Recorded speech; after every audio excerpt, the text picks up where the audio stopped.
I'm running for Congress to serve my country. I believe that our country is in dire straits, especially in the national security area. I served my country for 20 years active duty as one of the very first women pilots in the Air Force. What a privilege to serve. I'm a fifth generation career military officer. My husband and I both served 20-year careers. I'm a mother, I'm a grandmother, I'm a small business owner who still meets payroll, and we have lost our way. We have very few members of Congress who've ever served in the military. In fact, fewer than 20% of congressional members have ever served. So I believe that I am who the founders envisioned when they said someone needs to go back to Washington and represent her district, and that's what I will do with honor and accountability. Talk to me a little bit about your stance on border security.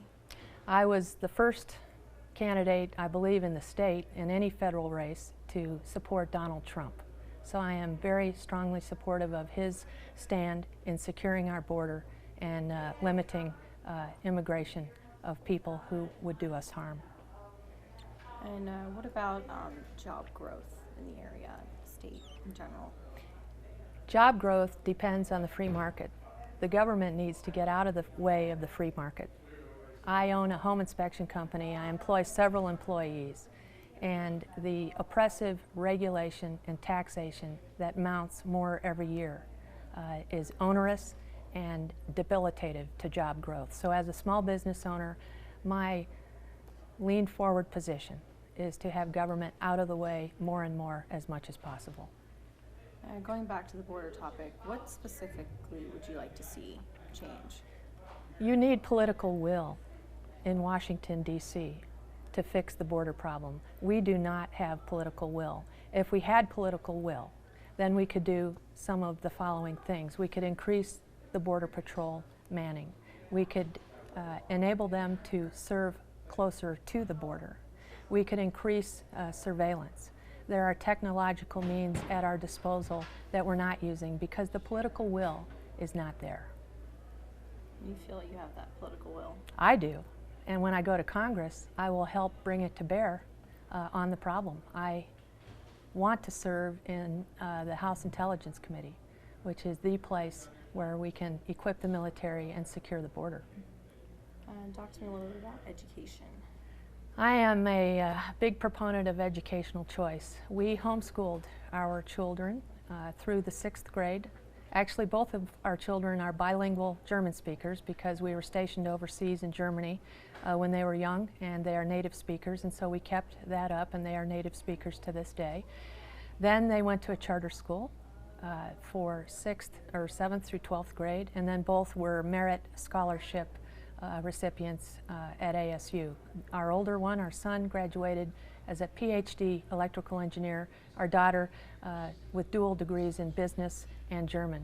My point being that there is a wide variety of educational opportunity in Arizona in particular, and I'm happy about that. I think it's up to the parents, the family, to decide what is best for their children, not the government.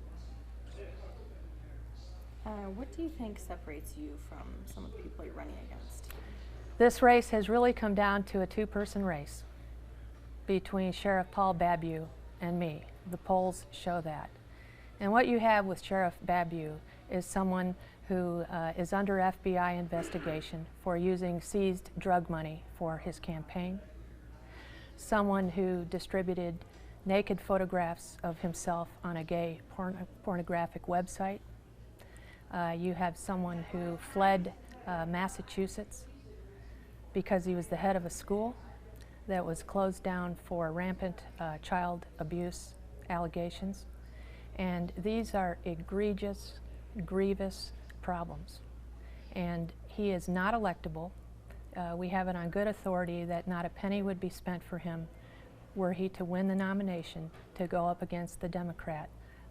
And we would lose the seat as Republicans. I draw that clear distinction between him and me. His two sisters, in fact, have endorsed me because they know him best and know that he is unfit for service. I, on the other hand, have an impeccable reputation of service, of honor, and of devotion to my country. I've demonstrated that in my campaign, where I've knocked on thousands of doors, riding my bicycle, flying my aircraft across the district to cover so many rural towns. People who have met me on their doorstep, and believe you me, they will tell me what they feel because I go to them. And I want to bring back a culture of service to Washington. And I have demonstrated that with my life, my service to my country, and with how I've run this campaign. Talk to me a little bit more about that, your bike, and how that's been a big part of your campaign. My bicycle has originally been kind of an efficient mode of transportation, but then it became a way to connect to people without the car.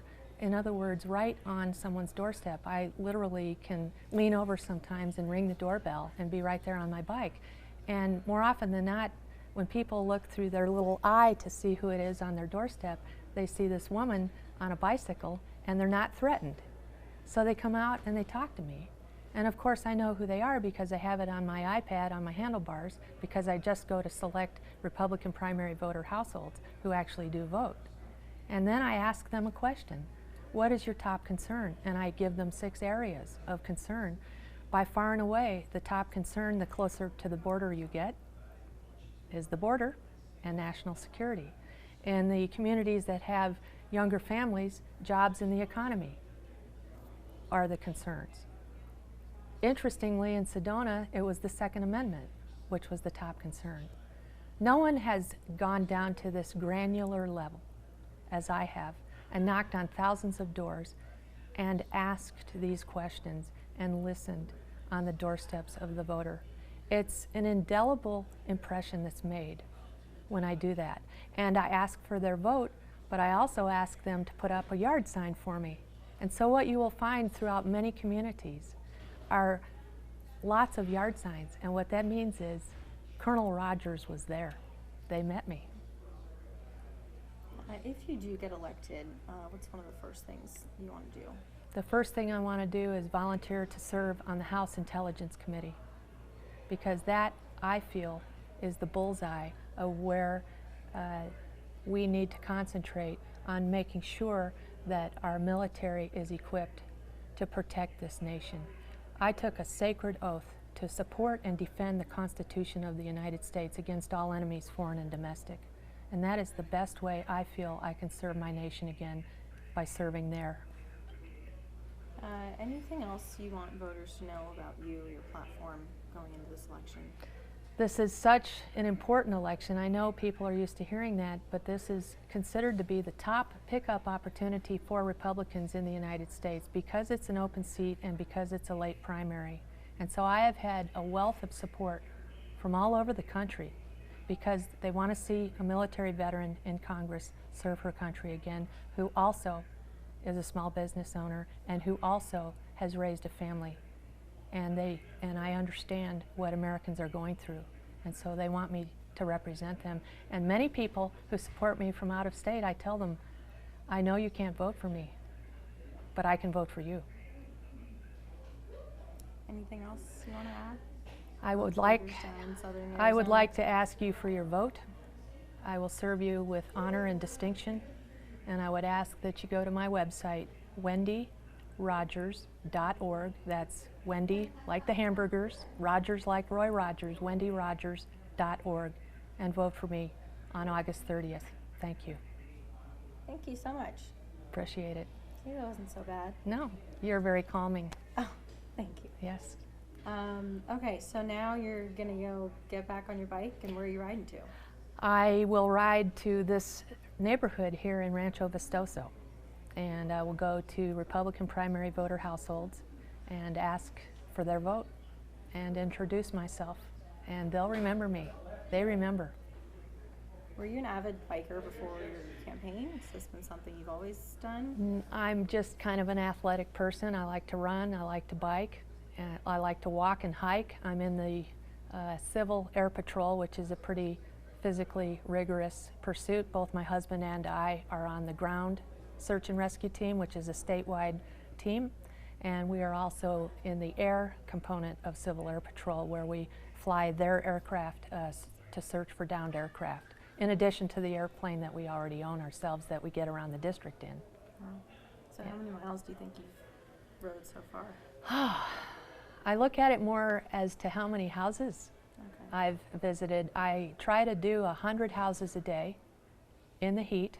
I'm completely self-contained with water and little food pouches, and I stay out for 6 to 8 hours a day, and I go for days at a time when I'm in that mode.